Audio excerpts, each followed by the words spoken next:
ते घोड्याला कसं असं बांधलं असतं की त्याचं फोकस इकडे ताप तिकडे असतं. नको व्हायला, बरोबर. तसं माझं फोकस की मला काय करायचं. काय करायचं तर हे जे स्वप्न होतं नेमकं काय कशा पद्धतीचं होतं? मोठं असं शेत दिसायचं, तर मी तिथून असं बरं. धावते आणि फुल न्यूड तो एक इंडियन मॉडेल शोधतो. पण असं आहे की त्याला डस्की स्किन टोन पाहिजे, त्याला म्हणजे प्युअर इंडियन मुलगी पाहिजे आणि जी न्यूडसाठी कम्फर्टेबल असते. मग मी तिला विचारलं, पैसे किती भेटणार आहे? बरं. माझा पहिला शूट हाच न्यूड शूट होता. पहिला दिवस कसा होता शूटिंगचा? म्हणजे मी न्यूड होती, पण मला सेफ फील होत होतं. तुझं फिल्ड तर पूर्णच न्यूडिटीवर आधारित आहे. तुझे नातेवाईक आहेत. तुला याची कधीच भीती नाही वाटली? तुम्ही सलवारवर पण असले तरी काही लोकांचा दृष्टिकोन तुमच्याकडे बघण्याचा वेगळा असतो. बरोबर. अशी एखादी घटना की ज्यामुळं तू कदाचित डाऊनफॉलला गेली असशील किंवा कदाचित तिथून तू वरही आली असशील. तू काळी आहे, तुझ्यासारख्या मुली तर रेड लाईट एरियामध्ये 5,000-10,000 रुपयामध्ये मिळतात. काय सांगते? हो आणि मी तुला लक्झरी कारमध्ये बसवतो. म्हणजे तुझ्यासाठी काम करणारे जे फोटोग्राफर आहेत त्यांचं एकूण वागणं कसं असतं? जो फोटोग्राफर असतो ना, तो माझ्या न्यूड बॉडीकडे नाही बघत. तो त्याचा फायनल इमेज, तो त्याचं जो रिझल्ट आहे ते त्याच्या डोक्यात असतं. तुम्ही 3 तास 4 तास तुम्ही पूर्ण न्यूड आहात आणि तो फोटोग्राफर तुम्हाला बघताय, त्याच्या डोक्यात काहीतरी असं फ्रेंड्स वगैरे पण बोलत होते की अरे काही तर होत असेल ना, काही तर होत असेल ना. बरं. म्हणजे माझा जो आत्मा आहे बरं. तो न्यूड आहे. म्हणजे जरी मी कपडे नाही घातलं पण माझा आत्मा हा न्यूड आहे. तर निकिता गोखले, कॉडजी, दुर्गा हा नेमका प्रकार काय आहे? असे एक्सपिरियन्स आले की मी जेव्हा निकिता गोखले ह्या नावाने हे करायची, तर बरं अरे ही गोखल्याची मूल अशी करते, तशी करते, आमच्या संस्कृतीचं नाव हे करते. तर मी माझं ते गोखले सरनेम चेंजेस करून टाक. I don't mind being naked in front of the camera, but out of the camera मी आजही तीच दुर्गा आहे. मी तुम्हाला खाऊन टाकणार. माझी आई रस्त्याने जात होती आणि 2-3 बाया अशा साईडला बोलत होत्या, हिचीच मुलगी आहे जी मुंबईला नाव बदलून धंदा करते वगैरे असं. आणि एका रात्रीमध्ये 3 विश्वासू माणसांकडून लुटले गेले. माझ्या एका मित्राला फोन करते की असं असं झालंय, मला तुझी गरज आहे. माझा मित्र म्हणतो की ठीक आहे, मी तुला भेटते आणि ना आपण कुठेतरी जाऊन शांत डोक्याने हिरू. पण त्याच रात्री हे होतं 11-11:30च्या दरम्यान आणि दुसरा इन्सिडेंट होतो सकाळी 5 वाजता. ज्याच्याकडे मदत मागितली त्याने पण तेच केलं. पण सॉरी ओके. अलका IVF वंध्यत्व, टेस्ट ट्यूब बेबी आणि IVF साठी गेल्या 20 वर्षांपासूनचं विश्वासार्ह नाव. संपर्क Tidke hospital, Barshi road, Beed. story.com या प्लॅटफॉर्मवर पॉडकास्टमध्ये आपण नेहमीच एक पाथ ब्रेकिंग स्टोरीज आणत असतो आणि यावेळी आपल्या स्टुडिओमध्ये एक अद्वितीय महाराष्ट्राची कन्या आहे. नुकताच भारतीय महिला संघानं वर्ल्ड कप जिंकला आणि त्यानंतर महिलांचं महत्त्व किती महत्त्वाचं आहे हे त्यांनी अधोरेखित केलं.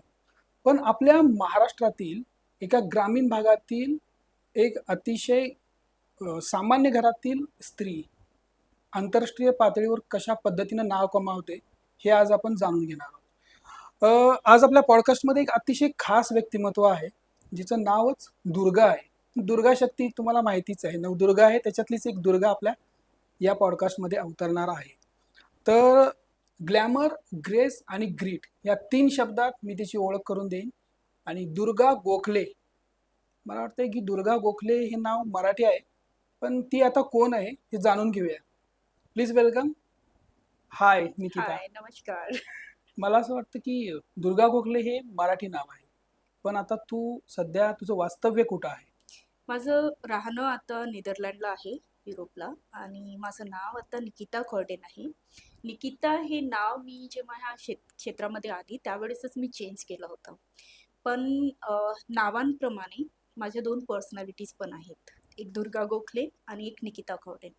दुर्गा गोखले ही आताही आपल्या रूट्सशी जुळलेली आहे आणि निकिता खर्डेन ही रूट्सची पण जुळून आहे आणि जगभरात नाव पण कमवते. बरं, मला सांग की दुर्गा गोखलेचा जीवन प्रवास कुठून सुरू झाला? म्हणजे दुर्गा गोखले ही महाराष्ट्रातल्या कुठल्या गावातून आली हे आम्हाला जाणून घ्यायचं आहे. मी नागपूरपासून 90 किलोमीटर अंतरावर भंडारा जिल्ह्यामध्ये तुमसर एक छोटंसं गाव आहे, बर तिथून आहे. आणि माझा प्रवास हा माझ्या आईच्या 7व्या महिन्यामध्ये जेव्हा असतो तिथूनच झालाय. कारण मी प्री बोर्न चाइल्ड आहे. जेव्हा माझा जन्म झाला, सर्वांना घरच्या लोकांना वाटलं की ही काही दिवसात बाबा वर जाईल. ओ तर त्यामुळे माझं जे आपल्याकडे नाव नोंदणीकरण होतात माझ्या जन्मानंतर ते करण्यात नाही आलं. आणि त्यामुळे बिकॉज मी म्हणजे आधी झालेली आहे, त्यामुळे काही अशा त्रुटीज माझ्या बॉडीमध्ये आहेत जे तुम्हाला दिसत नाही, बर पण मला माहित आहेत की ते आहेत. तर मी खूप वीक होती आणि वर जाण्याच्या ह्याच्यामध्ये होती, पण एक देवाची कृपा, मी नाही गेली, मी वाचली. आणि त्यानंतर जेव्हा माझ्या घरच्यांना, माझ्या रिलेटिव्हजना वाटलं की हे आहे बाबा, तर माझं रजिस्ट्रेशन जे नावाचं आहे ते लेट करण्यात आलं 1 महिन्यानंतर. बर पण खऱ्या अर्थानं दुर्गा वरच आली आहे आता. त्याचं हो. रिझनच असं आहे की तू म्हटलीस की मला वर जायचं आहे, पण तू सगळ्या जो स्तर असतो त्याच्यापेक्षा तू एक वेगळं पाऊल टाकलंस आणि त्या क्षेत्रात तू आलीस. तर मला सांग की तुमसर हे नागपूरपासून साधारणपणे 60-70 किलोमीटर अंतरावर असणारं 90 खेडेगाव, किलोमीटर. हो. 90 किलोमीटर, ओके. तर तिथून तू मॉडेल क्षेत्रात कशा पद्धतीने आलीस? काय असं कुठल्या पद्धतीची तू झेप घेतलीस अशी? माझी ॲक्चुअली जी जर्नी राहिली, जसं मी सांगितलं की माझ्या जन्मापासूनच मी एक फायटर आहे. तर मी आमच्या घरची परिस्थिती तेवढी चांगली नव्हती. आम्ही स्टार्टिंगपासूनच एक रेंटेड हाऊस, आणि रेंटेड हाऊसमध्ये पण आता तर काँक्रीटचे घरं असतात. त्यावेळेस असं छोटंसं कवेलीचं घर असायचं. बर तर ती जी फायटिंग जर्नी राहिली किंवा मी जो जीवन प्रवास माझ्या फॅमिलीचा बघितला, त्यावेळेस मी माझ्या आईला एक प्रश्न नेहमी करायची की मी जर इथे आलेली आहे तर त्यामागे काहीतरी हेतू आहे. मला माझ्या आईसारखं किंवा ज्या दुसऱ्या स्त्रिया आहेत, एक ना रुटीन जर्नी फिक्स असते की आपण जन्माला येतो, थोडं एज्युकेशन घेतो, आणि काही लोकांना ते एज्युकेशन पण नाही मिळत. मग एक वेळेनंतर त्यांचं लग्न होतं, मुलं-बाळं होतात, आणि मग त्या मुलाबाळांच्या ह्याच्यामध्ये पूर्ण लाईफ लागते, आणि एक दिवस असा येतो की आपण शेवटी मातीमध्ये जातो. मला हा एकदम रुटीन प्रवास वाटलं की सर्व तेच करतायत. ऑफकोर्स ती पण एक जी लाईफस्टाईल म्हणतो किंवा तो प्रवास आहे तो त्यांच्यासाठी पण मला तसं नव्हतं करायचं. मला ते जन्माला येऊन शेवटी मातीमध्ये नव्हतं जायचं. ह्या प्रवासामध्ये मला काहीतरी करायचं होतं. तर त्यावेळेस जेव्हा मी शाळेमध्ये होती, त्यावेळेस माझं असं होतं की मला खूप शिकायचंय. खूप शिकायचंय. मला माझ्या घरची परिस्थिती चेंज करायची आहे. कारण जेव्हा आपण गरीब असतो, तर लोकांचं बघण्याचा दृष्टिकोन पण आपल्याकडे खूप वेगळा असतो. आणि मला असं कुणी माझ्यावर काय म्हणतात त्याला, की बिचारी म्हणून असं शिळं पाळलं किंवा कधी पूर्ण वाया गेलेलं भात बरोबर. जसं आणून दिलं, ते मला तिथे नव्हतं राहायचं. किंवा मी जेव्हा 7वी-8वीत असताना आम्ही लोकांच्या शेतातल्या शेंगा चोरी करायचो आणि मग त्याला मार्केटमध्ये बर विकायचं. बर तर आज आज जर मी कुणाला हे म्हणेन की मी एक 8व्या क्लासमध्ये, म्हणजे जवळपास 13-14 वर्षाच्या जवळपास असताना मी मार्केटमध्ये ते आंबे नाही की आमचं जसं बाग वगैरे होतं असं काही नाही, ते लोकांच्या ह्याच्यातून चोरी आणलेले किंवा जेव्हा पाऊस येतो आणि ते पडतात ते वेचून आणलेले मी विकलेलं आहे. तर मी बर त्या लेवलपासून आले, कारण मला माहित होतं की कधी ना कधी मला माझंच नाही पण माझ्या मागे जे 5 लोक आहेत त्यांची पण मला सिच्युएशन चेंज करायची आहे. बरोबर. आणि मी शिक्षण त्यावेळेस शिक्षण खूप म्हणजे खूपच महत्वाचं. असा एक वेळ होता की माझे आई वडील मला म्हणायचे की आता पुस्तक बंद कर आणि झोप. पण बर मी आणि आमच्याकडे लाईट पण नव्हती, तर ते एक केरोसिनच्या दिव्याच्या बर ह्याच्यामध्ये बर मी अभ्यास केला. अच्छा. आणि मीच नाही तर मी माझ्या भावंडांनाही किंवा बहिणींनाही शिक्षणाचं महत्त्व समजून आहे की आपण शिकू तर पुढे वाचू, बरोबर. पुढे वाढू. आणि हे जे मोटिवेशन जे होतं ते म्हणजे असं बोलण्यापुरतं नव्हतं. मी असं लिहून ठेवायची की मला हे करायचं आहे. त्याच्यानंतर एखाद्या महान थोर व्यक्तींचे जे स्पीच असतात ते मी लिहून ठेवायची माझ्या समोर.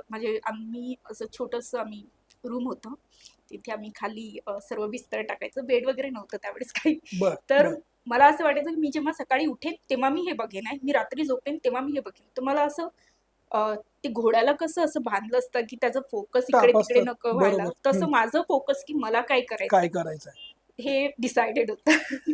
मला सांग की एका छोट्याशा खेडेगावात तुला मोठी स्वप्न पडत होती.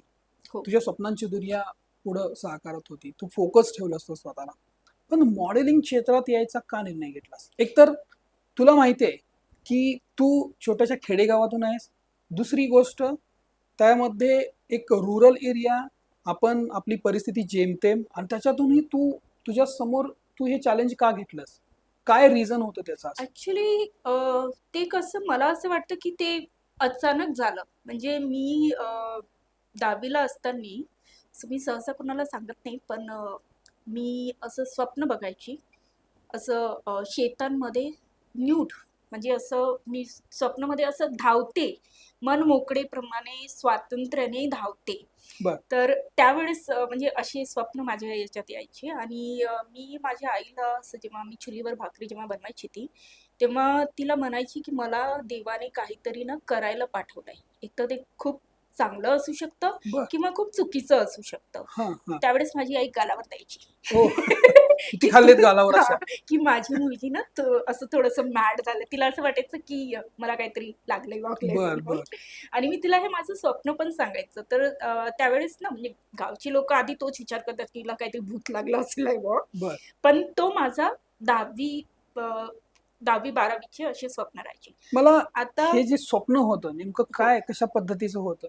मी असं खूप मोठं असं शेत दिसायचं. बर. आणि शेतामध्ये ते धुरे असतात नाही हा का? हा. तर मी तिथून असं धावते बर. धावते आणि फुल न्यूड. आणि एक तो जो वारा, आणि त्या वाऱ्यामध्ये मी धावताना जो स्वातंत्र्य एक्सपिरियन्स करत होती, हम्म. तेच दिसायचं मला. की मी बर. फक्त धावते, कोणी माझ्या आसपास काही नाहीये, खूप ग्रीनरी आहे, कोणी मला दिसत नाहीये, आणि मी फक्त स्वातंत्र्याने धावते. बर बर. तर ऍक्च्युली ते तर स्वप्न. आणि ते कुठं ना कुठं असं मला वाटतं की जर कधी काही व्हायचं असलं तर आपल्याला आधी कळून येतं.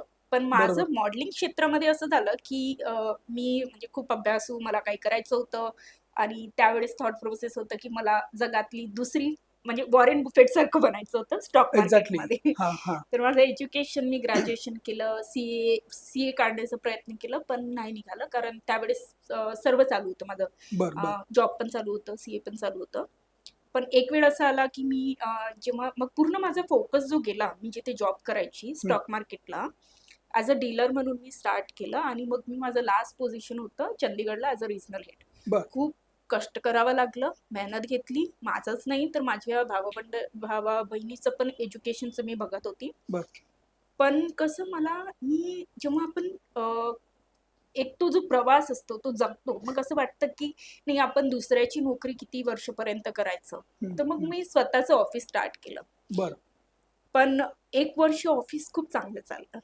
आणि दुसऱ्या वर्षी जो 3 दिवसामध्ये मी माझ्या 7-8 वर्षाची मेहनत गमावली. बर.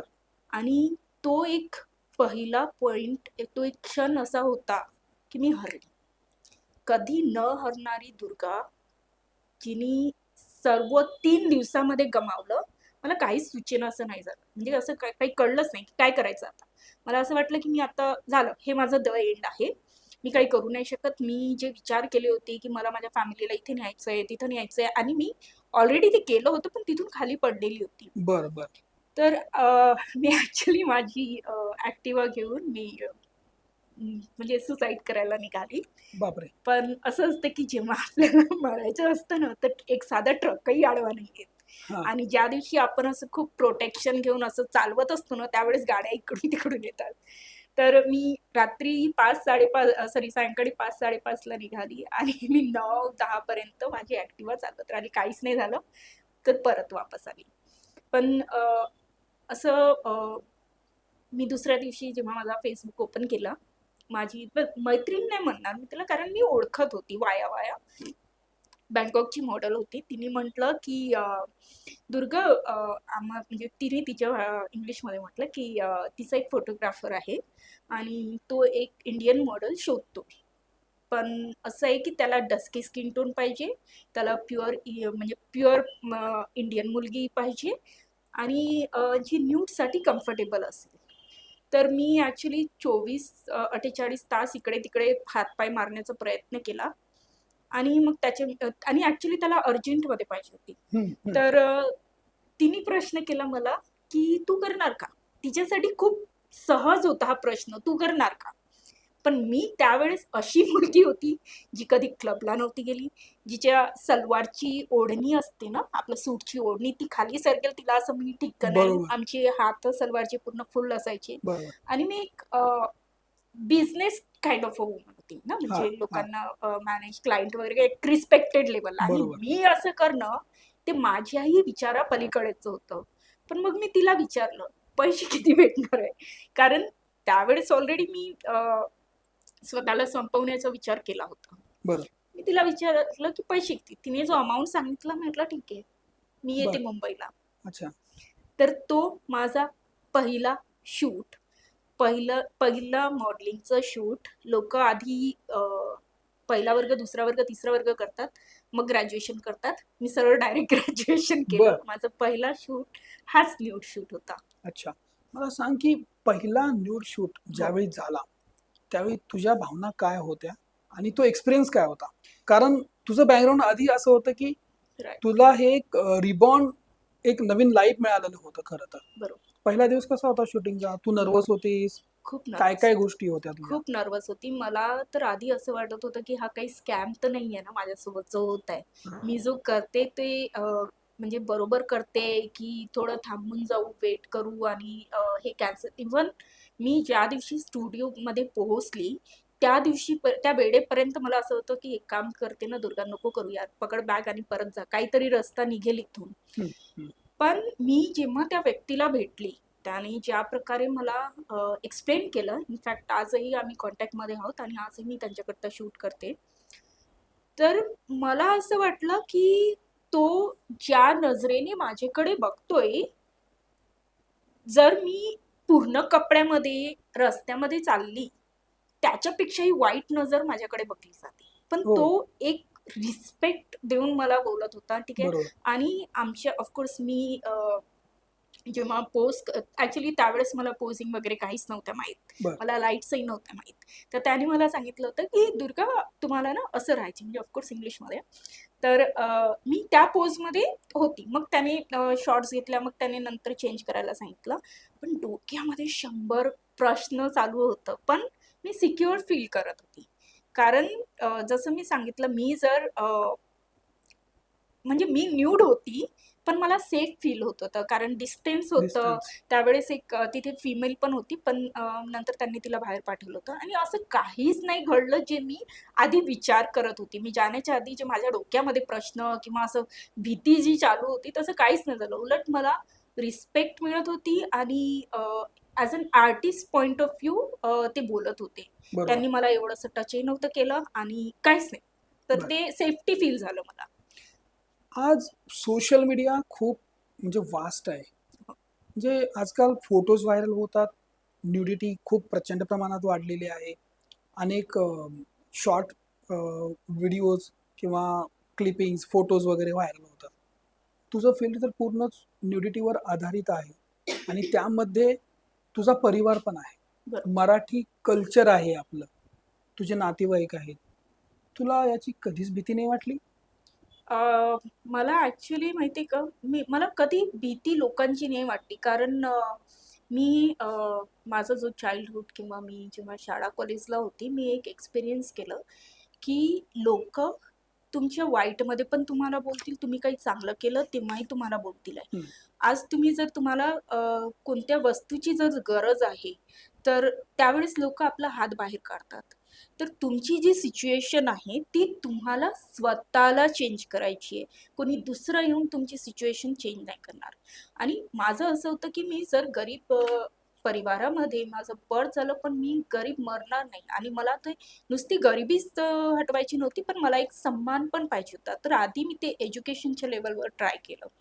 आणि कसं ना की एक स्टेटस सिम्बॉल असतं. जर तुम्ही खालच्या याचे आहात ना, लोकं तुम्हाला खूप बोलतील, "अरे हिने असं नाही करायला पाहिजे, अरे हिने असं नाही आणि तोच जर तुमचा स्टेटस हाय झाला ना, की हां, मला तर वाटलं होतं की तू चांगलंच करणार आहे.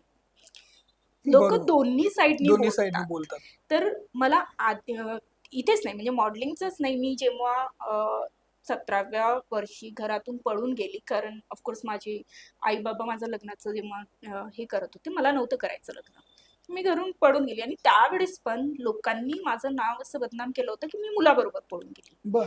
तर मला हे जे एक्सपिरियन्स होते त्याच्यानंतर मी जेव्हा चंदीगडला गेली त्यावेळेस पण प्रश्न रिलेटिव्सचे किंवा आसपासच्या लोकांचे, अरे तुमची मुलगी तेवढ्या दूर आहे, काय करते तुम्हाला तरी माहित आहे का, तुम्ही मुलीला एवढं दूर पाठवलं. बरोबर. तर हम्म, प्रश्न नेहमीच येत राहिले. तर मॉडेलिंगच्या लेवलपर्यंत येतपर्यंत मी प्रिपेअर झाली होती की लोक काय बोलतात मला ह्यानी फरक पडत नाही. हा, पण माझं स्वतःचं परिवार काय बोलतो आणि मी माझ्या नजरेतून किंवा मी माझ्या अंतर्मनातून नाही पडलेली पाहिजे. बरोबर. आणि जॉब करायच्या वेळेस किंवा इवन इनफॅक्ट जेव्हा मी मॉडेलिंग स्टार्ट केलं, मला असं वाटलं की लोक जर तुम्ही सलवारवर पण असले तरी काही लोकांचा दृष्टिकोन तुमच्याकडे बघण्याचा वेगळा असतो. बरोबर.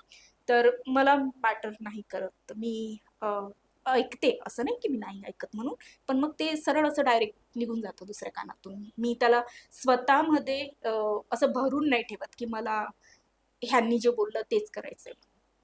असं म्हटलं जातं की सौंदर्य हा स्त्रीचा दागिना आहे. तू या क्षेत्रात आल्यानंतर म्हणजे तुझं खरंच सौंदर्य जे आहे ते तू लोकांच्या समोर आणायला सुरुवात केलीस किंवा ते फील्ड तुझं प्रोफेशन बनवलंस तू त्याला. अशा वेळेला तुला समाजाचा निश्चितच पद्धतीनं सामना करावा लागला. अशी एखादी घटना की ज्यामुळं तू कदाचित डाऊनफॉलला गेली असशील किंवा कदाचित तिथून तू वरही आली असशील, अशी एखादी घटना तुझ्या आयुष्यात घडली? माझं स्किन टोन हा डस्की स्किन टोन आहे, right? बर.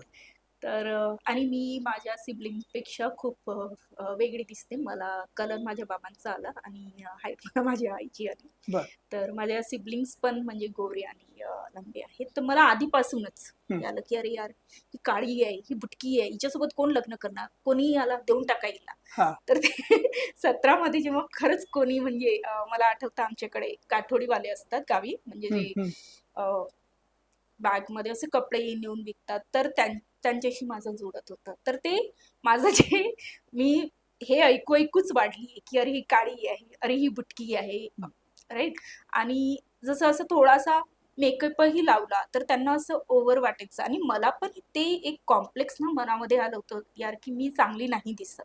तर मी अजून ओव्हर मेकअप करण्याचा प्रयत्न करायची आणि मग मी अजून बेकार दिसायची. पण मी हा फील्डमध्ये जेव्हा आली, तर माझे जे मोस्टली शूट्स असतात फाईन आर्टचे, फोटोग्राफरचा प्रिफरन्स हे असतो की त्यांना नॅचरल हवं आहे. मोस्ट ऑफ द टाइम त्यांना काही म्हणजे फाउंडेशन पण नकोय. पण मला आठवतं की मी जेव्हा मुंबईला होती आणि असं नाही की मी काम नव्हतं केलं ऑलरेडी. त्यावेळेस मी प्रिंट्स, कॅटलॉग, कॅलेंडर वगैरे करायची आणि त्यावेळी मी ॲक्च्युली कुणाला डेट करत होती. तर आमचं जेव्हा ब्रेकअप झालं होतं त्यावेळी त्यांनी मला म्हणजे अशा 2 लाईन्स बोलल्या होत्या. ते मला खूप बेकार वाटल्या होत्या. त्याने असं म्हटलं की यार तू काळी आहे, तुझ्यासारख्या मुली तर रेड लाईट एरियामध्ये इझिली 5-5, 10-10 रुपयामध्ये मिळतात. काय सांगते तू? हो. आणि मी तुला लक्झरी कारमध्ये बसवतो एवढंच ठीक समज, अदरवाईज माझ्या घरची जी नोकरानी आहे ना ती माझी गाडी साफ करते. म्हणजे सो सॉरी. मला असं वाटलं होतं की हा एक तर मला गेले 1 वर्षापासून डेट करतोय आणि आज जेव्हा ब्रेकअपची वेळ आली म्हणजे कारण नंतर मला माहीत झालं होतं अशा काही गोष्टी, कारण मी एकच नव्हती, त्याच्या अशा भरपूर गर्लफ्रेंड होत्या. आणि सोडायच्या वेळेस ह्या माणसाने मला असं बोलला आणि त्याच वेळेस मला असं वाटलं की ना मी आता याला दाखवणार मी काय आहे. आणि त्याच ऍक्च्युली दरम्यान मी माझे जे मेंटर आहेत त्यांना भेटली आणि ते मला म्हणायचे, ते मला निकी म्हणतात. तर ते म्हणजे Niki you are very beautiful, you don't have to do the makeup, म्हणजे तुला मेकअपची गरजच नाहीये. तर म्हटलं हा बाहेरचा माणूस, हा ब्रिटिश माणूस मला म्हणतो की मी खूप सुंदर आहे, पण माझ्या इथल्या लोकांना मी कचरा उचलणारी किंवा 5 रुपये 10 रुपये ह्या लेवलची का वाटते. तर आणि कसं होतं ना की त्यावेळेस ऑलरेडी माझ्या ज्या फोटोज वगैरे होत्या तो बोल्ड होत्या, तर लोकांची थिंकिंग खूप ना म्हणजे वेगळ्या लेवलची होती. त्यांना असं वाटत होतं की त्यांना आर्ट न्यूड हा शब्द कळत नव्हता. त्यांना असं वाटत होतं की काहीतरी बाबा इन शॉर्ट इनफॅक्ट आता पण मला काही ना कमेंट्स मध्ये येतात की अरे तू म्हणजे आता मी बोलू नाही बरोबर. शकत ते, हं, पण असे येतात ना की अरे तुझ्यापेक्षा तर चांगली माझ्याकडची नोकरानी दिसते. बर आणि आत्ता पण मला ही इंडियन कम्युनिटीमध्ये जर मी एखादा माझा फोटो टाकला तर तिथे असं कमेंट्स मध्ये असतात. बर पण मला माहित आहे की मी जेव्हा तिथे असते युरोपला म्हणा किंवा युकेला, त्यांच्यासाठी मी ना तिथे स्टार आहे. मी म्हणजे ते लोक लिटरली ह्या कलरसाठी रडतात. हो पैसे पे करतात आणि मला तर गिफ्टेड आहे. आणि म्हणजे असं नाही की सर्वच, इथे पण आपल्याकडे पण काही लोक ह्या स्किन टोनला अप्रिशिएट करतात, बरोबर. पण ते नंबर थोडं कमी आहे. बर मला एक असं विचारायचं आहे की न्यूड आर्ट म्हणजे काय, आणि त्याची एक अभिव्यक्ती असेल किंवा न्यूड फोटोग्राफीची, त्या फ्रेममध्ये त्याचा अर्थ काय सांगू शकशील तू, कशा पद्धतीनं समजावशील तू? ऍक्च्युली माहितीये का, न्यूड आर्ट मला असं वाटतं की ही आपल्या इथूनच स्टार्ट झालेलं आहे. हं, म्हणजे आपल्याकडे आज पण जे हे केव्स आहेत, अजंठा एरोड किंवा हे हम्पीच्या साईडला, तुम्ही तिथे गेले की तुम्हाला न्यूड आर्ट दिसेल आणि हे नॉर्मल आहे. बाहेरचे लोक येऊन आपल्याकडचं जे आर्ट आहे हं, ते त्यांनी नेलं आणि त्याला मोठं बनवलं, पण बरोबर. आपल्याकडे ते ऑलरेडी होतं आणि आपण ते कधी त्याला अप्रिशिएट केलं नाही. हा आणि मला असं वाटतं की न्यूड आर्ट म्हणजे स्वातंत्र्य आहे. ठीक आहे, मी असं नाही म्हणत की मी न्यूड आर्ट करते तर याचा अर्थ असं की मी सडकेवर न्यूड होऊन चालते, नाही. ते एक कला आहे आणि मी आजपासून जर आपण 500 वर्ष मागे गेलो तर आपली थॉट प्रोसेस जास्त ओपन होती, जी आज आपण 2025ला आहे. हं, कारण त्यावेळी बाया ऍक्च्युली लिटरली ब्लाऊज वगैरे पण नाही घालायच्या. ते तर बरोबर. त्यानंतर ब्रिटिश जे नंतर आले त्या लोकांनी हे चेंज केलं, पण आपल्याकडे ब्लाऊजचं होतं नाही. तुम्ही जर अजंठा एरोड किंवा तिथल्या ज्या हे आहेत मूर्ती, डान्सिंग गॉडेस ज्यांना आपण म्हणतो, त्यांची ब्रेस्ट आता पण बेअर ब्रेस्ट आहेत बरोबर. ना. तर आज त्याच्याकडे असं बघितलं जातं की अरे हे खूप वाईट आहे वगैरे असं. हं, पण हं, त्या काळी 500 वर्ष अगोदर तेच एक म्हणजे कलेच्या दृष्टिकोनातून बघितलं गेलं होतं. तर मला कळत नाही आपण समोर आलो की आपण परत अजून मागे गेलो.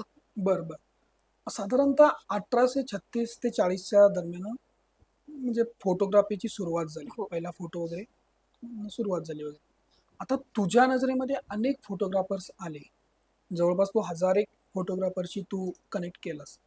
तर तुझ्या एकूण ह्या करिअरमध्ये म्हणजे तुझ्यासाठी काम करणारे जे फोटोग्राफर आहेत, त्यांच्या एकूण वागणं कसं असतं किंवा ते कशा पद्धतीनं तुला हाताळतात?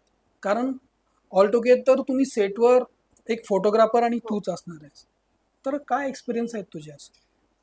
मी आत्तापर्यंत 800 फोटोग्राफर्स बरोबर काम केलंय. म्हणजे ओके. ऑफकोर्स काही नंबर्स मी विसरले असेल, कारण आम्ही शूट नंतर रिव्ह्यू देतो की फोटोग्राफरचं वागणं कसं होतं, फोटोग्राफरनी काय शूट केलं, ब्ला ब्ला ब्ला. तर 800 फोटोग्राफर्सना माझा रिव्ह्यू आणि त्यांचा रिव्ह्यू मला आलेला आहे. बाकी बर काही म्हणजे जेव्हा मी स्टार्ट केलं तेव्हा मला ही प्रोसेस वगैरे नव्हती माहीत, तर सुटले. पण हो, जवळपास 1000च्या जवळपास असतील. आणि तिथून मला फक्त एकच वाईट एक्सपिरियन्स आलेला आहे. हम्म, फक्त एकच. म्हणजे ओव्हरऑल मला हे म्हणायचं आहे की जो फोटोग्राफर असतो ना, तो माझ्या न्यूड बॉडीकडे नाही बघत.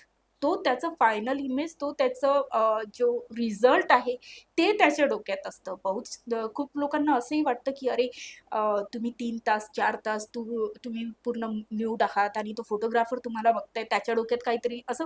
मला मेसेज पण येतात ना की, हा किंवा आधी स्टार्ट केलं तर माझे फ्रेंड्स वगैरे पण बोलत होते की अरे काही तर होत असेल ना, काही तर होत असेल ना. बरोबर. पण खरं अर्थाने काही होतच नाही तिथे. कारण ना माझ्या ह्याच्यामध्ये तसा आम्ही विचारसरणीत असतो किंवा फोटोग्राफर वेळच नाही मिळत. मी माझं पोझिंग बघते, मी माझं मेकअप किंवा इनफॅक्ट माझं फिंगर कसं आहे हे पण मला फोकस करावं लागतं.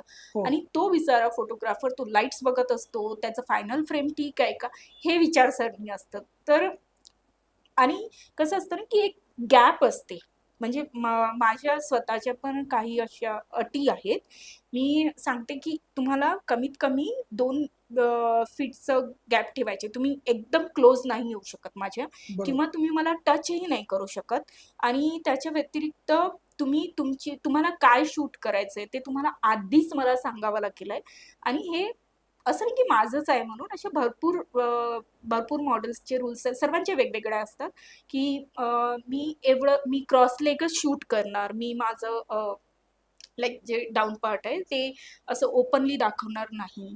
हां, किंवा तुम्ही जर सोशल मीडियावर जर माझे फोटोज टाकले, ते खूप रेअर होतं, कारण 100% मधून 10 ते 15%च सोशल मीडियावर जातात. त्याच्यानंतर जे उरलेल्या फोटोज असतात ते एक्झिबिशन आर्ट गॅलरीमध्ये जातात. म्हणजे सर्व असं रिव्हील नाही करत, कारण बरोबर. त्यांना पण पुढे क्लायंट्सला विकायचं असतं आणि त्यांना पण ते अवॉर्ड्स वगैरेला सबमिट करायचं असतं. बर तर पण जर कुणी टाकलं तर तुम्ही त्यात निपल्सवाला एरिया नाही टाकू शकत वगैरे, अशा रेस्ट्रिक्शन्स आहेत. बर आणि तुम्हाला माझं पेमेंट एवढ्या दिवसाचं आधी क्लिअर करायचं आहे, मी शूटवर आल्यावर मला माझं रिमेनिंग पेमेंट पाहिजे.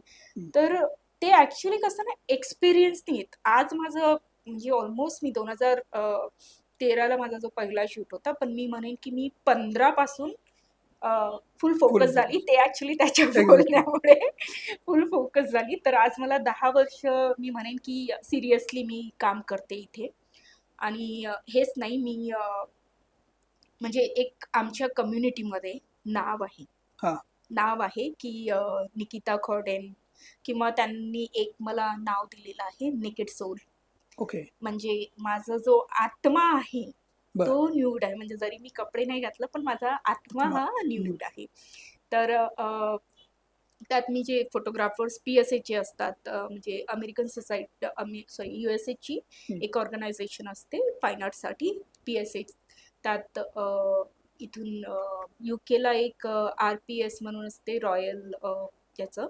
बर. एक युरोपला FIAP म्हणून असते. ह्या तिन्ही ऑर्गनायझेशनचे जे मेन लोक असतात किंवा तिथले जे फोटोग्राफर्स असतात त्यांच्यासोबत मी काम केलंय. क्या आणि बात आहे. ते म्हणजे असं झालं की आपल्या फिल्म इंडस्ट्रीला नॅशनल अवॉर्ड भेटतं ना, तसं की तसं. मी ह्या लोकांच्या लेवल सोबत म्हणजे काम केलेलं आहे. तेच नाही, त्यांचे रिव्ह्यूज येणं की अरे वा, निकिता असं आहे, blah blah blah, positive review ना, तेही महत्वाचं असतं. निकिता, दुर्गा ही दोन्ही नावं सध्या सोशल मीडियावर दोन्हीही नावाने ॲक्च्युली प्रोफाइलिंग नाही आहे तुझी. म्हणजे निकिता गोखले, कॉडजिन, दुर्गा हा नेमका प्रकार काय आहे? त्याच्यामध्ये काय नेमके असे बदल होत आहेत? समजतच नाही, कन्फ्यूज आहे मी. ॲक्च्युली दुर्गा जो हा नाव आहे तो माझ्या गावच्या लोकांना किंवा माझी फॅमिली, माझे रिलेटिव्स त्यांना माहिती आहे. ठीक आहे. आणि निकिता हा मी मॉडेलिंगमध्ये आल्यानंतर मी चेंज केलं, असंच कुठून तरी उचललं, कारण मला त्यावेळेस स्वतःची आयडेंटिटी नव्हती दाखवायची. आणि असं त्याने विचारलं की काय नाव, तर मी म्हटलं निकिता. कारण प्रत्येक आर्टिस्टचं एक रिअल नेम वेगळा असतो आणि आर्टिस्ट नेम वेगळा असतो. पण आधी ते निकिता गोखले होतं. पण मला काही असे एक्सपिरियन्स आले की मी जेव्हा निकिता गोखले ह्या नावाने ही करायची, तर बघ, अरे ही गोखल्याची मूल अशी करते, तशी करते, आमच्या संस्कृतीचं नाव हे करते, असं खूप कमेंट्स यायचे. आणि एक दिवस ना मला लिटरली असं वाटलं, यार मी एक नुसत्या त्या गोखले याच्यामुळे मला असं कुणाला हर्ट नाही करायचंय. माझे जे हस्बंड आहेत ते नो रिलिजन आहेत. तर मी त्यांना जेव्हा भेटले, मी ॲक्च्युली त्यांचं पण सरनेम G पासून स्टार्ट होतं. बरं. म्हटलं, मी तुझं आडनाव लावू का? त्यांच्याकडे असं कंपल्सरी नाही आहे. त्यांच्याकडे म्हणजे इनफॅक्ट आपल्याकडे पण कंपल्सरी नाही आहे. तर मी माझं ते गोखले सरनेम चेंजेस करून टाकलं, गोखडीन केलं. ओके. तर ते म्हणून असं दुर्गा टू निकिता गोखले आणि निकिता खडेन झालं. पण जर मी 2 नाव पकडले, दुर्गा आणि निकिता. दुर्गा मी माझ्या फॅमिलीसाठी, माझ्या भाऊ-बहिणीसाठी आहे. त्यांच्यासाठी मी त्यांची मोठी बहीण. इनफॅक्ट माझे जे भाऊ-बहीण आहेत ते मला सेकंड मदर म्हणून हे करतात, कारण त्यांचं एज्युकेशन, त्यांचं कॉलेज, त्यांचे लग्न, त्यांचं म्हणजे सर्व एक आई जसं मुलाबाळांचं हे करते तसं. आणि ते आधीपासूनच माझ्यामध्ये होतं. मोठ्या बहिणी, आय थिंक प्रत्येक मोठ्या बहिणीमध्ये हा गुण असतोच. बरं. माझ्यामध्ये थोडंसं जास्त होता. अच्छा. तर मी त्यांच्यासाठी दुर्गाच आहे. इनफॅक्ट मला माझ्या गावच्या लोकांसाठी किंवा जे माझे रिलेटिव्स आहेत त्यांच्यासाठी पण मला दुर्गाच राहायचं, कारण ही दुर्गा आहे ना, ही थोडीशी गावंढळ आहे. आणि बरं, आता पण आपल्या रूटची, म्हणजे मला घरी गेल्यावर एकदम घरचं जेवण लागतं. मी माझ्या पैजामामध्ये नॉर्मली राहणार. पण निकिता जी आहे ना, ती तिला थोडंसं ॲटिट्यूड आहे. तिला ॲटिट्यूड ह्याच्यासाठी आहे कारण ती आत्ता ज्या लेवलवर पोहोचली आहे ना आणि तिथे जर मी थोडंसं ॲटिट्यूड नाही ठेवणार ना तर मला मुंगीसारखं दाबलं जाईल हे. बरोबर. तर मी जेव्हा दुर्गा ही गावची मुलगी आहे आणि निकिता ती आता वर्ल्ड वाईड मॉडेल आहे. हा फरक आहे. आता तू वर्ल्ड वाईड फिरताना नेमकं किती शहरामध्ये तू फिरलीस, आणि दुसरी गोष्ट, ह्या न्यूडिटीमध्ये किंवा ह्या फील्डमध्ये तुझ्या काही इतर देशातल्या काही फ्रेंड्स मॉडेलही असतील ना, त्या हो. सुद्धा करतात. तुझा अनुभव काय आहे तो? ॲक्च्युली मी फर्स्ट जेव्हा मूव्ह झाली यूकेला झाली 2015ला आणि त्यावेळेस जसं मी म्हटलं माझे जे मेंटर होते ॲडम रेगन ते खूप मोठ्या ॲड एजन्सीला क्रिएटिव्ह हेड होते. तर मी त्यांच्या मार्फत तिथे गेली. इथे एवढं सहज नसतं एखादं म्हणजे परदेशात जाऊन बरोबर. स्वतःला स्टँड करायचं. हं. तर ते माझे पहिले गुरु ज्यांनी मला एक मार्ग दाखवला की असं आहे, हे असं होतं, ते तसं होतं आणि एक ॲज अ फादर फिगर एक सपोर्टिंग म्हणून ते यूकेला माझे होते की मला जर काही प्रॉब्लेम आला तर मी त्यांना अर्ध्या रात्री पण फोन करून विचारू शकत होती. पण तिथे 2 वर्ष राहिल्यानंतर मला थोडंसं असं वाटलं की डिफिकल्ट आहे. म्हणजे ब्रिटिश यूकेचं सांगते मी, त्यावेळेस तिथल्या मॉडेल्स माझ्यापेक्षा जास्त म्हणजे त्यांची जिम्नॅस्टिक झालेलं असतं, त्यांचं बॅलेट झालं असतं. तर मी जेव्हा त्यांचे फोटोज जेव्हा बघायची मला मी ते करूच शकत नाही. ते अंडर वॉटर मॉडेलिंग करायची. आय मीन एक ऑस्ट्रेलियाची मॉडेल आहे, तिला आता गिनीज बुक ऑफ रेकॉर्ड मिळालेलं आहे कारण तिने सर्वात जे डीप वॉटर असतं तिथे जाऊन पोज केला आहे. तर माझं ॲक्च्युली सर्वच म्हणजे यूकेमध्ये झालेलं आहे माझं काम. यूकेमध्ये 4 याच्यामध्ये स्कॉटलँड, नॉर्दर्न आयर्लंड आणि इंग्लंड आणि वेल्सला. आणि त्याच्या व्यतिरिक्त मी आयर्लंडला पण झालं आहे. मी असं ॲक्च्युली काउंट नाही केलं आहे. आणि युरोपमध्ये एकदम टोकापर्यंत फिनलँडच्या टोकापासून तर खाली इकडे पोर्तुगलपर्यंत तो पूर्ण पट्टा माझा प्रत्येक समरचा बनलेला असतो. बरं. त्याच्या व्यतिरिक्त माझं US चं पूर्ण राऊंड ट्रिप असतं, सेंटर नाही राऊंड ट्रिप. आणि सिंगापूर झालेलं आहे माझं मलेशिया झालेलं आहे, हाँगकाँग झालेलं आहे. म्हणजे आय थिंक जर मी कंट्री वाईज जर कॅल्क्युलेट केलंय तर 30पेक्षा जास्त तर निघतील आहे, असं मला वाटतं. म्हणजे अर्धा जग झालाय. हां. भारतामधल्या अशा किती न्यूड मॉडेल्स तुझ्या संपर्कात आहेत किंवा त्यांना तुझ्यासोबत काम करायची इच्छा आहे, असं काय आहे का इथल्या? वाटतं का असं? ॲक्च्युली म्हणजे मी इंडियन न्यूड मॉडेल्सला असं पर्सनली नाही ओळखत, पण मला आत्ता रिसेंटली असं वाटत आहेत की काही मॉडेल्स ते प्रयत्न करतायत. पण त्यांना इंटरनॅशनल लेवलला अजून यश आलेलं नाहीये. पण मी 2014 किंवा 15ला असं मला भीती वाटायची की मी एक्झॅक्टली काय करते हे सांगायला, पण आता काही मॉडेल्स करत आहेत. त्यावेळेस मीच एक अशी म्हणणार की मी बिनधास्त माझ्या फोटोज टाकायची, काही करायचे पण ते सांगायचे नाही. इनफॅक्ट फोटोग्राफर्स पण ते पण न्यूड शूट्स करतात, फाईन आर्ट शूट्स करतात, पण असं बरं. ओपनली नाही सांगत. खूप असे फेमस फोटोग्राफर्स पण आहेत, बरं. ते सांगत नाही की मी हे शूट करतो म्हणून. करतो. कधी-कधी ते शूट करून त्यांच्या हार्ड डिस्कमध्ये ठेवतात, पण ते पोस्टही नाही करत. अच्छा. म्हणजे फोटोग्राफरला एक जो आर्टिस्ट असतो त्याला त्याचं काम आवडतं, पण त्याच्या मनामध्ये कुठे ना कुठे भीती असते की मी जर हे बाहेर काढलं तर लोक काय विचार करतील. मराठी इंडस्ट्रीमध्ये कधी पदार्पण करायची संधी मिळाली होती किंवा तू प्रयत्न केलेस? मी असं नाही म्हणणार की मी 100% प्रयत्न केले, कारण जेव्हा मी इंडियामध्ये होती माझी एवढी सिच्युएशन नव्हती की मी पेमेंटसाठी लॉंग वेट करेन. बर. कारण मला एवढं माहिती आहे की फिल्म इंडस्ट्रीमध्ये पेमेंट्स खूप स्लो येतात. बर. मी एक मराठी फिल्म केलेली होती ज्याचं पेमेंट माझं बाकी होतं. त्यांनी मला कधी म्हणजे चेक देऊन ठेवले होते, पण ते चेक कधी रिलीज नाही झाले. आणि त्याच्यानंतर एक साऊथ फिल्मसाठी पण मी बोलणं झालं होतं आणि त्यांचं म्हणजे वर्कशॉप वगैरे पण मी केल्या. त्यांचे 7 लाखाचे चेक आता पण माझ्याकडे आहेत. कधी कारण ते फेक चेक्स देऊन ठेवले होते. हां. रिलीज नाही झाले अजून. रिलीज नाही झाले अजून. फ्रेम करून ठेव. मी ठेवलंय माझ्या डायरीमध्ये ॲक्च्युली. एक गोष्ट अशी की हे अनुभव आपल्याला नेहमी शिकवत असतात. हो. ह्या क्षेत्रामध्ये येणाऱ्या काही मुली असतील तर त्यांच्यासाठी तुझा एक सल्ला काय असेल? ॲक्च्युली तुम्हाला ना खूप स्ट्रॉंग व्हावं लागेल. खूप म्हणजे मेंटली आणि तुमच्या काय म्हणतात त्याला जिभेवरून पण तुम्हाला स्ट्रॉंग राहावं लागेल आहे. बरं. कारण तुम्हाला प्रश्न लोकांकडून खूप विचारले जातील आहे. तुमच्यावर खूप असं किचड पण हे केलेलं जाईल आहे. पण तुम्ही तुमच्या आत्म्याशी तुम्हाला काय म्हणतात स्ट्रॉंग राहावं लागेल आहे. तुम्हाला माहीत पाहिजे की तुम्ही काय करताय. आता ॲक्च्युली काय झालं ना, की मी जेव्हा स्टार्ट केलं, मी जेव्हा इंटरनॅशनली ट्रॅव्हल करायला लागली, मला पण खूप मुलींनी म्हणजे विचारलं, की "मॅडम आम्ही हे कसं करायचं? मी करू का? तुम्ही मला हेल्प कराल का? तुम्ही तुमच्याबरोबर मला शूट्स द्याल का?"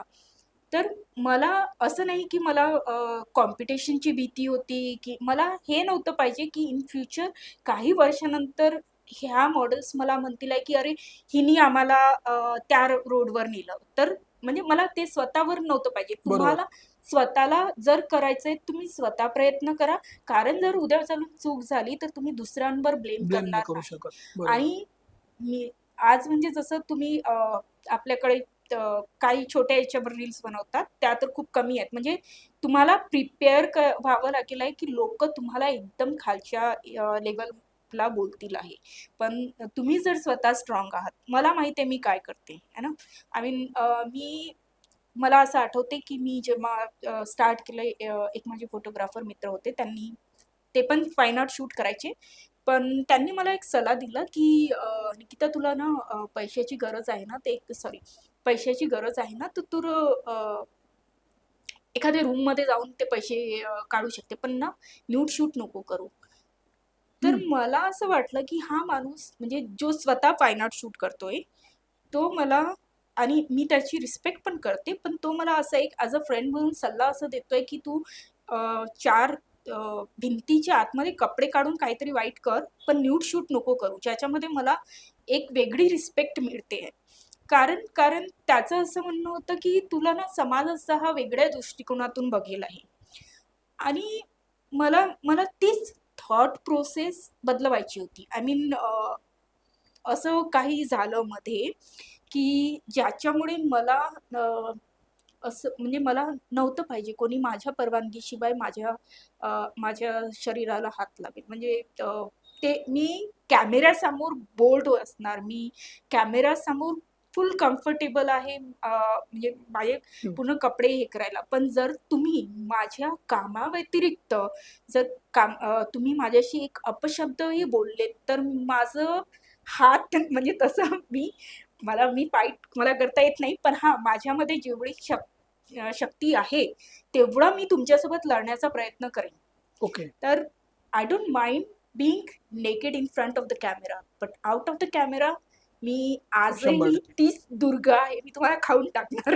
Very nice. नाही आणि ही गोष्ट खूप प्रत्येक स्त्रीनं आपला हा मान-सन्मान हा राइट. राखलाच पाहिजे राखलाच आणि पाहिजे. तेवढं गट्स पण त्याच्यामध्ये ठेवले पाहिजेत. तर जर कुणालाही ह्या क्षेत्रामध्ये यायचं आहे, ह्या लेव्हलचा कॉन्फिडन्स असणं, बिनधास्तपणा असणं, धैर्य असणं खूप इम्पॉर्टंट आहे. आणि महत्त्वाचं म्हणजे फॅमिलीचा सपोर्ट. हो. ॲक्चुअली मध्ये एक पॉइंट माझं राहिलं. काय झालं ना, मी जेव्हा इंडिया सोडलं, म्हणजे सॉरी मी इंडिया नाही, मी जेव्हा माझं गाव सोडलं, तर मी तर इकडे होती बॉम्बेला. हं. मी रिलेटिव्हशी किंवा माझा जो एरिया आहे त्यांच्यासोबत तेवढं संपर्कमध्ये नव्हती. पण माझी फॅमिली तिथे होती. हं. माझे भाऊ-बहीण तिथे होते, माझे आई-बाबा तिथे होते. तर लोकं खूप बोलायचे. बरं. मला असं आठवते एक एक्सपिरियन्स होता, की माझी आई रस्त्याने जात होती आणि 2-3 बाया अशा साईडला होऊन बोलत होत्या, की म्हणजे आमच्या गावठी भाषेमध्ये का "ये कीच टुरी हो." नाव म्हणजे मी मराठीमध्ये हां, सांगते सांगा. सॉरी, की हिचीच मुलगी आहे जी मुंबईला नाव बदलून अ, धंदा करते वगैरे असं. ओह! आणि त्यावेळेस ऑलरेडी मी ब्युटी पेजंट्स मध्ये जात होती. तर त्यावेळेस माझ्या आईला ॲक्चुअली खूप ते वाईट वाटलं. मी म्हटलं, "थांब, हेच लोकं ना काही दिवसानंतर तुझी मुलगी एक्झॅक्टली काय करते ते त्यांना कळेल आहे." तर हा एकच एक्सपिरियन्स नाही ना, माझे आई-बाबा माझ्यापेक्षा जास्त असं मला वाटतं, की ते ह्या याच्यातून गेले आहेत. पण ऑफकोर्स जो माझा पहिल्यांदा जेव्हा त्यांना माहीत झालं, तो एक टाईम पिरियड होता, ज्यावेळेस ते सॅड होते वगैरे किंवा आमचं बोलणं बंद झालं होतं, तो झालं. पण त्याच्यानंतर जेव्हा मी त्यांना समजावून सांगितलं किंवा असे मी माझ्या लाईफचे काही इन्सिडेंट्स सांगितले, जे मी कॉर्पोरेट लेव्हलला असताना किंवा इथे मुंबईला आले असताना झाले. तर त्याच्यानंतर ना त्यांना माझ्याबद्दल किंवा त्यांच्यासाठी हे होतं, की आमची मुलगी 5 लोकांचं, म्हणजे आज एक मिशीवाला माणूस आहे, तोही एवढी रिस्पॉन्सिबिलिटी नाही घेऊ शकत. हो. आणि ही मुलगी एवढं काही करते.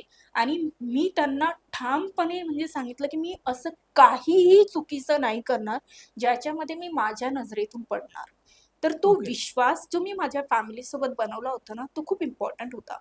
माझी बहीण ट्युशनसाठी जायची. ॲक्चुअली माझे सिबलिंग्स जे आहेत ते नाऊ हायली एज्युकेटेड आणि ओके. सिच्युएशन खूप बदललेली आहे आता. तर माझी सिस्टर यांच्याकडे ट्युशनला जात होती. त्या मॅडमनी माझ्या बहिणीला हे म्हटलं होतं, की जग काहीही म्हणो तुझ्या बहिणीला, पण तुम्हाला माहिती आहे की तुमची बहीण काय आहे ते महत्त्वाचं. आणि तुम्ही कधीही तुमच्या बहिणीचं जे कष्ट आहे किंवा तिने तुमच्यासाठी केलेलं हे विसरायचं नाही. तर मला हे नाही म्हणायचं की सर्वच लोक वाईट होते. काही लोकांचा खूप चांगला दृष्टिकोन पण होता. बर. तर तोही पार्ट बघायचे. निकिता गोखले किंवा दुर्गा गोखले ची गॉड झाली, हम्म. त्याची एक लव्ह स्टोरी आहे. हो. काय आहे ती लव्ह स्टोरी? ऐकायला मिळेल आम्हाला? अं, जसं मी आधी सांगितलं की तो जो बॉयफ्रेंड होता, ज्याच्यासोबत ब्रेकअप झाला होता, त्याने मला अशा टोकावर आणून पाडलं होतं. आय मीन आज तर आज सॉरी, हा थोडंसं ना म्हणजे हे आहे, पण मी सांगते. नक्की नक्की. आज खूप इझी झालेलं आहे की आपण आपल्यासोबत जेव्हा कोणी काही बोलतो तर किंवा काही वाईट वागतो, तर सोशल मीडियाची भीती आहे. हो. त्यावेळेस असं नव्हतं. हम्म. तर मी 3 दिवसामध्ये माझं स्टॉक मार्केटचं गमावलं होतं. मी एका रात्रीमध्ये 3 विश्वासू माणसांकडून लुटलेली होती. स्टॉक मार्केटमध्ये असताना फायनान्शियली लुटली होती आणि मुंबईला असताना म्हणजे अशी लुटलेली होती. एक जो माझा बॉयफ्रेंड, ओके. जो मी नाव नाही घेणार, पण आता तो पॉलिटिशियन आहे. एक त्याचा मित्र. नवरात्रीचा 9वा दिवस ज्यावेळेस दांडिया खेळलं जातं. हा. ऍक्च्युली ह्यावर माहिती का एक शॉर्ट फिल्म बनवायला पाहिजे. हा. की एका साईडला आपण दुर्गेची पूजा करतोय आणि एका साईडला एक दुर्गा, काय म्हणतात त्याला, शब्द नाहीये पण उद्ध्वस्त होते. ओके. म्हणजे ती काळ रात्र होती. ती काळ रात्र होती. आणि ते झाल्यानंतर मी माझ्या एका मित्राला फोन करते की असं असं झालंय, मला तुझी गरज आहे. माझा मित्र म्हणतो की ठीक आहे, मी तुला भेटते आणि ना आपण कुठेतरी जाऊन शांत डोक्याने राहू. पण त्याच रात्री, हे होतं 11-11:30च्या दरम्यान, आणि दुसरं इन्सिडेंट होतो सकाळी 5 वाजता. हो, म्हणजे ज्याच्याकडे मदत मागितली त्याने पण तेच त्याने. केलं. त्याने हो. मला मदत नाही केली, त्याने पण तेच केलं. बर. तर तोच माझा ऍक्च्युली रिझन होता मी मग इंडिया त्यानंतर सोडण्याचा. म्हणजे ती काळ रात्र सरत होती, पहाट पण तशीच झाली. पहाट पण तशीच झाली. पण तिथून पुढे मग दुर्गाला असं नाही वाटलं की ह्या व्यवस्थेविरुद्ध मला आता आवाज उठवायचा आहे? ज्या मित्राबद्दल मी बोलली ना, ज्याने म्हटलं की 4 भिंतीमध्ये जाऊन हे कर, पण असं नको करू. मी त्याला बोरिवली मध्ये तो हे असतं नॅशनल पार्कचे पण, त्याला तिथे येऊन मी पिक करायला सांगितले. आता हा तो मित्र नव्हता ज्याने असं केलं होतं, हा दुसरा होता. तर मी म्हटलं मला पोलीस स्टेशनमध्ये घेऊन चल. पण तो बोलला की तू जाऊन सांगशील त्यात तुझी बदनामी होईल. म्हणजे मला खरंच कळत नाही की लोक समोरच्या व्यक्तीला इन्करेज की जा तू लढ स्वतःसाठी, हे करण्यापेक्षा तिला असं का म्हणतात की तू चुप गप्प बस, ह्याच्यामध्ये तुला प्रॉब्लेम्स होतील. पण सॉरी. ओके. तर त्यावेळेस ऍक्च्युली मी तिथून निघाली, पण मला ना असं खूप डर्टी फील येत होतं, खूप स्वतःचं राग येत होतं. माझ्याकडे त्यावेळेस जेवढे पैसे होते मी ते सर्व पार्लरमध्ये उधळून आले. मी स्वतःला बदलवलं. मी म्हणजे असं ना की डोक्यामध्ये आपण पागल होतो, तशी ती सिच्युएशन होती. माझे केस लाल केले, मी स्वतःला असं घासून घासून घासून अंघोळ केली हो. आणि म्हणजे स्वतःचीच अशी कुठून तरी घृणा येत होती की मी, आणि म्हणजे राग येत होता की मी, आणि त्यावेळेस मला असा डाऊट आला होता की मी जे करते ते खरंच करते की चुकीचं करते. बरोबर. स्वतःवर प्रश्न निर्माण झाला होता. आणि त्याच्यानंतर मी जेव्हा माझ्या बॉयफ्रेंडला फोन केला त्यावेळेस त्याचे ते शब्द होते की हो. तू म्हणजे तुझी लायकी ही, मी तुला हे करतो, blah blah blah blah blah. मी त्यानंतर घरी तुम्ही तुमसरला परत गेली. घरच्यांना पण काहीच सांगितलं नाही, कारण तेवढी आमची परिस्थिती त्यावेळेस ठीक नव्हती. आणि बरोबर. माझं असं आहे की माझ्यावर कितीही प्रॉब्लेम्स येतील ना मला चालतील, पण माझ्या फॅमिलीला एवढंसही म्हणजे काही झालं नाही पाहिजे. तर मी अशा खूपशा अशा गोष्टी आहेत जे मी घरच्यांना पण सांगत नाही. मी घरी गेली, 1 आठवडा राहिली, कुणाशी बोलली नाही आणि एक ते ना डिप्रेशनच्या झोनमध्ये गेल्यासारखं. मग त्यानंतर मी यूकेला गेली.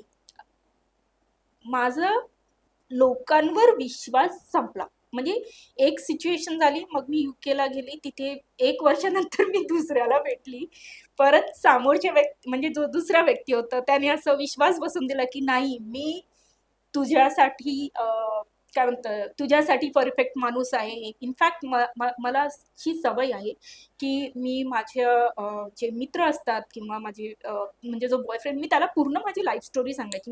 हो. कारण मला असं कोणालाही काय म्हणतात त्याला धोक्यात ठेवून किंवा लपवून काही गोष्टी करायच्या नव्हत्या. मी त्याला असं सांगितली. मग एक तो सॉफ्ट कॉर्नर बनला. 2017 मध्ये, आता हा दुसरा जो युकेचा म्हणजे born and brought up in India, पण तो युकेला शिफ्ट झालाय. कुठून तरी मला कळलं की तो ऑलरेडी मॅरिड आहे. हो. आणि मला त्याच्याशी, म्हणजे मी आयर्लंडला शूट करत होती. मी त्याला म्हटलं की मी आल्यानंतर मला संपवायचंय. कारण माहितीये का, मी एक आपलं, मी वाढली तर गावीच आहे ना, तर बरोबर. आता पणही तेच इंडियन मेंटॅलिटी, किंवा आपण दुसऱ्या बाईचं संसार उद्ध्वस्त नाही करायचं, तो एक थॉट प्रोसेस होता. तर मी ब्रेकअप करायच्या याच्यामध्ये गेली आणि त्या व्यक्तीला असं वाटलं की मी आता त्या इंडियामध्ये जाऊन त्याच्या बायकोला सांगणार, म्हणून त्याने मला ऑलमोस्ट हाफ किल्ड. हम्म. मी 2017ला युकेच्या ल्युटन एअरपोर्टच्या रेल ट्रॅकवर अर्ध मेलेली पडलेली होती. हो. आणि माझं असं आहे की माझ्याशी नेहमी म्हणजे असं काही झालं ना, मला घरची आठवण येते. मी नेक्स्ट फ्लाईट बुक केली, परत घरी आली. हम्म. पण जेव्हा आपण आपली सिच्युएशन ही, म्हणजे मी अशी नाहीये की मी माझ्या प्रॉब्लेम्सना असं घेऊन बसणार किंवा त्याच्यावर असं झालं रे बाबा रडत बसणार. बर. मी अजून स्ट्रॉंग होऊन परत जाते. बर. तर पण असं झालं की आता हे खूप लहानपणापासून आणि मग हे सर्व झालं, हे डोक्यात साचलं. आपण हार्टने स्वतःला स्ट्रॉंग बनवतो, पण हे बरोबर. डोक्यातनं होत राहतं. एक्झॅक्टली. मी डिप्रेशनमध्ये गेली. हम्म. डिप्रेशनमध्ये गेली. माझं काम चालू होतं. इव्हन इनफॅक्ट सर्वांना, मित्रांना किंवा माझे जे रिलेटिव्ह सर्व, अरे चांगलं करते, चांगलं पैसे मिळतात. पण आतमध्ये मी तुटलेली होती.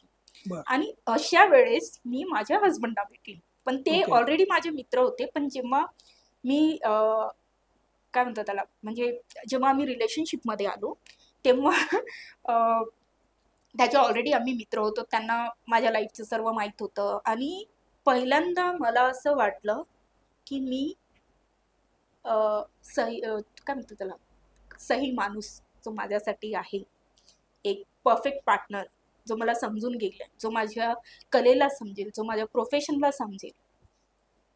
आय नो की माझ्यामध्ये आणि माझ्या हस्बंडमध्ये वयाचा फरक आहे. हम्म. आता त्यात पण लोक बोलतात की अरे हिने पैशासाठी लग्न केलं बाबा. मला माहिती आहे की माझ्या खरं हस्बंडपेक्षा, नातं काय आहे ते हा, आणि तुम्हाला माहिती आहे. सॅलरी वाईज पण मी माझ्या हस्बंडपेक्षा डबल कमवते. बरोबर. तर मला माहिती आहे की ओरिजिनल सिच्युएशन काय आहे. काय पण आहे? लोक काहीही बोलतील, मला फरक नाही पडत. पण मी त्यांना भेटल्यानंतर मला वाटलं की बस, जे झालं होतं ना ॲटलिस्ट रिलेशनच्या याच्यामध्ये, ते एक इथे एंड. आणि त्यांना माझ्याबद्दल असं काही त्यावेळेस नव्हतं. पण मी एक मित्र बघत होती त्यांच्यामध्ये. आणि मला असं वाटलं की मी परत एखाद्या अननोन माणसासोबत मरण्यापेक्षा मी माझ्या मित्राबरोबर मला बरं वाटेल. बरोबर. तर मी त्यांना मग प्रपोज केलं and then it was like okay and all and then आता 7 वर्ष झाली. Very nice. आता सध्या तू ज्यावेळी तुझं भारतात वन्स इन लाईक इयरमध्ये तू एकदा येतेस, व्हिजिट करतेस, हो. त्यावेळी त्या कल्चरल हे जे गॅप्स आहेत ते कसे भरून भरून काढते तू? तुला भारतात आल्यानंतर पहिल्यांदा काय खातेस? अं, मी जसं मुंबई एअरपोर्टवर येते ना, तसं आधी बाहेर चहा पिते आणि तो चहा टपरीचा चहा पाहिजे. मला ते असं 5 स्टार ते चांगल्या कॅफेमधला म्हणजे चहा एक नाही मॉडेल आवडत. चहा पिते, मॉडेल चहा पिते. काय काय करते? मी काय म्हटलं, डिपेंड करते तुम्हाला कुणाशी भेटायचं आहे. बर. निकिता कोस्टा कॉफी स्टारबक्समध्ये जाऊन 350चा कॉफी पण तुमच्या बरोबर पिईल आहे.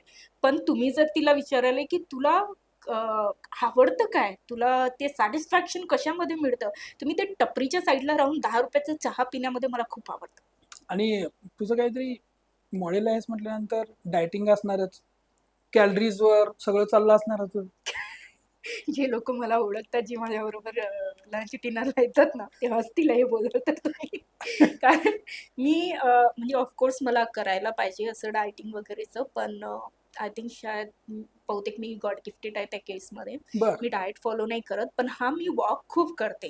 मी ओके. वॉक खूप करते. मी जेव्हा शूट्सला जाते, माझ्या ज्या हेवी बॅग्स असतात त्या मी कॅरी करते आणि वर्षातून एकदा कुठल्या तरी माउंटेनवर जाऊन हायकिंग करते. तेवढंच माझं एक्सरसाइज आहे. सासर नेदरलँडमध्ये, माहेर तुमसर नागपूरमध्ये, बरोबर?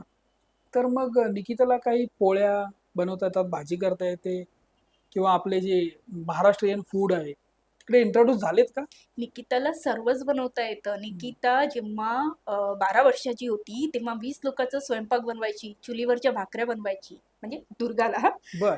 तिला सर्वच बनवता येतं आणि आत्ता मी घरी गेल्यानंतर माझं असं जेव्हा मी नेदरलँडला जाते आणि मला अ, मला विदेशी फूड आवडत नाही. त्यामुळे मला ते मॅकडोनल्ड, बर्गर किंग फक्त जेव्हा ट्रॅव्हलवर आहे तर नाही बाबा म्हणून पोट भरायचं म्हणून ते खाते. पण मी माझ्या घरी असताना मी डाळ, भात, वरण, भाजी, पोळी असं एकदम साधं जेवण रोज बनवते. ओके. माझ्या हसबंडना मी नागपूरचे तर्री पोहे म्हणजे घरी बनवते अच्छा. आणि सावजी. सावजी चिकनही बनवते. हा. टेस्ट नाही तर मी माझी एक सवय आहे की मला जेव्हा कामात मन नाही लागत किंवा एक as a hobby kind of view मी स्वयंपाक बनवते आणि कधी-कधी खूप बनवते. तर मग मी माझ्या आजूबाजूला सर्वांना देते. तर आणि त्यांच्याकडे तेवढं असं म्हणजे जेवण देणं वगैरे हे नाहीये. पण मी जिथे राहते त्यांना मी बनवून हे करते आणि माझे मदर इन लॉ ती पण इंडियन. फक्त हां, मिरची कमी. ओके. मिरची कमी. आता तुला मराठी इंडस्ट्रीमध्ये जर ऑफर कुणी करायची झाली किंवा तुला जर यायचं झालं तर तू कुठल्या लेवलमध्ये येशील? फिल्ममध्ये येशील, सिरियलमध्ये येशील, म्युझिक अल्बममध्ये येशील? काय तुझे असे डोक्यात विचार आहेत? मला ॲक्च्युली ॲक्टिंगमध्ये जेव्हा मी मॉडेलिंगमध्ये आली त्यानंतर मला ऑफकोर्स इंटरेस्ट होता. मी ॲक्टिंगचे क्लासेस पण घेतले, पण कधी अशी चांगली संधी नाही मिळाली. कारण माझ्या प्रोफाईलला बघून लोकं मला ऑफर करतात, की म्हणजे असं बोल्ड. पण मला नुसतं ते बोल्ड नाही करायचंय. मला जे कंटेंटला किंवा त्या स्टोरीला शोभेल, लाईक जर मी असं मूव्ही वाईज किंवा एखाद्या आर्टिस्ट वाईज हे केलं, तर मला बँडेड क्वीन नावाचा फिल्म आला होता. हम्म.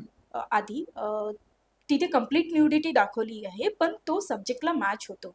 मला काहीही हरकत नाहीये कंप्लीट न्यूड व्हायला, पण ते सब्जेक्टशी मॅच व्हायला पाहिजे.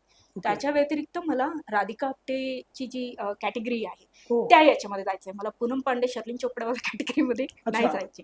इनफॅक्ट आधी पण जेव्हा मी मुंबईला असताना जेव्हा इंटरव्ह्यू व्हायचे, तर सर्व तेच कंपेअर करायचे पूनम पांडे, शर्लिन चोपडा. पण मला नाही करायचं ते. मला I am okay with the nudity, but it should match with subject oriented. आता आपल्याकडे कल्चरमध्ये न्यूडिटीला एका वेगळ्या नेहमीच भावार्थानं पाहिलं जातं. तर तुझ्या दृष्टीनं एक न्यूडिटीची व्याख्या आणि दुसरी गोष्ट समाजाला तू काय समजावून सांगशील की हे फील्ड कसं आहे? बघा न्यूडिटी आणि वल्गॅरिटीमध्ये खूप अशी बारीक लाईन आहे. तुम्ही कोणत्या नजरेने पाहता? ती जी अश्लीलता आहे ना, ती तुमच्या डोळ्यात असते, कलेमध्ये नसते. तुम्ही काय बघता? तुम्ही एक फोटोज ऑफकोर्स मी मान्य करते प्रोव्होकेटिव्ह असतात. पण तुम्ही त्यामध्ये काय बघता? तुम्ही जर अश्लीलता बघाल तर तुम्हाला अश्लीलता दिसेल. तुम्ही जर कला बघाल तर कला दिसेल आहे. आणि मला असं वाटतं की जी कला आपल्या इथली आहे, जी एक डान्सिंग गॉडेस किंवा जे मी करते, ती मला असं वाटते की आपल्याकडे म्हणजे लोक समजत नाही. मला म्हणजे लोकांनी समजलं पाहिजे आणि जो फाईन आर्ट न्यूडला युरोपमध्ये किंवा इतर देशामध्ये जो रिस्पेक्ट आहे, जर तोच रिस्पेक्ट इंडियामध्ये पण आला तर माझं मेहनत सफल होईल. जसं मी प्रत्येक पोस्टच्या नंतर मी एक टाकते की न्यूड आर्ट नॉट पोर्न, है ना? ओके. तर तो एक छोटासा भाग जर आपल्याकडे लोकांना समजून आलं तर मला सॅटिस्फॅक्शन होईल की माझ्या एवढ्या दिवसाची मेहनत काहीतरी 100% येत आहे. दुर्गा, की ह्या संपूर्ण तुझ्या ह्या प्रवासामध्ये निंदकाचे घर असावे शेजारी असं म्हटलं जातं, आणि का असावं हे सगळ्यांनाही माहिती असतं. जे जे यशस्वी झाले त्यांना 100% आहे. तू पण त्यामधीलच एक आहेस. तर आता आपल्या सोशल मीडियावर ट्रोलर्स आहेत. तुला तर नवीन नाही आहे काही गोष्ट. तर मला असं तुझ्याकडून एक ह्या ट्रोलर्ससाठी तुझा एक मेसेज काय असेल? मी ट्रोलर्सला हे म्हणेन की आजकाल ना सोशल मीडिया पैसे देतो. तर आणि इंटरनेट पण खूप स्वस्त आहे. हा. तुम्ही ना खरंच ट्रोल करा. म्हणजे तुम्ही जेवढं ट्रोल कराल, तेवढे सोशल मीडियाकडून मला पैसे येतात. अरे बाप. तर म्हणजे आज असं झालंय की तुम्ही वाईट बोला, चांगलं बोला, पण बोला काहीतरी. बरोबर. हा, म्हणजे बोला. कम्युनिकेशन झालं पाहिजे, हां, सायकल फ्री झाली पाहिजे. फ्री आहे आणि कसं आज खूप स्वस्त आहे आपल्याकडे इंटरनेट आणि काय मेसेजेस कमेंटच करायचंय, करा. कारण तुमच्या प्रत्येक कमेंट मागे मला पैसे मिळतोय मेटाकडून. क्या बात आहे. Story.com नेहमीच एक पाथ ब्रेकिंग किंवा चौकटी बाहेरचे विषय नेहमी आपण इथं घेऊन येत असतो, आणि आपण आपल्या स्टुडिओमध्ये आज दुर्गाला पाहिलं, जे आपल्या महाराष्ट्राचं आणि मराठी नाव आहे. निश्चितपणानं तुम्ही सुद्धा या विषयाला एका वेगळ्या उंचीवर न्याल, आणि ट्रोलर्सना काय म्हणायचं आहे निकितानं, दुर्गानं सांगितलेलंच आहे. मला असं वाटतं की दुर्गाचं जे प्रोफाईल आहे किंवा आपल्या निकिताचं मराठमोळ्या आहे, ते निकिता एकदा सांगेल की तिचं आर्ट पाहण्यासाठी. माझं ॲक्च्युली वेबसाईट पण आहे nikitakhordin.com म्हणून आणि माझं इंस्टाग्रामवर जसं युजर नेम आहे ते निकिता गोखले आहे. पण तुम्ही निकिता खॉर्डेन म्हणून पण सर्च करू शकता. आणि हां, फेक अकाउंट्स पण भरपूर आहेत. तर प्लीज ज्याला ब्लू टिक आहे तेच फॉलो तेच करा. फॉलो करा. हो. ओके. तर Story.comच्या आजच्या ह्या दुर्गा स्पेशल पॉडकास्टमध्ये तुम्ही ज्या गोष्टी आत्मसात करायच्या ते केल्यात, पण जो मेसेज आम्हाला तुमच्यापर्यंत पोहोचवायचा आहे, निश्चितपणानं जो पॉझिटिव्ह मेसेज तुमच्यापर्यंत पोहोचवायचा आहे, कारण जी मराठी मुलगी आहे ती 7 समुद्रा पलीकडे गेलेली आहे. तर thank you so much thank you. Durga, तू पॉडकास्टमध्ये आमच्या तुझ्या जे जीवनप्रवास उलगडलास, आणि तुझ्या पूर्ण पुढच्या वाटचालीसाठी हार्दिक शुभेच्छा. Thank you so much. Thank you very much.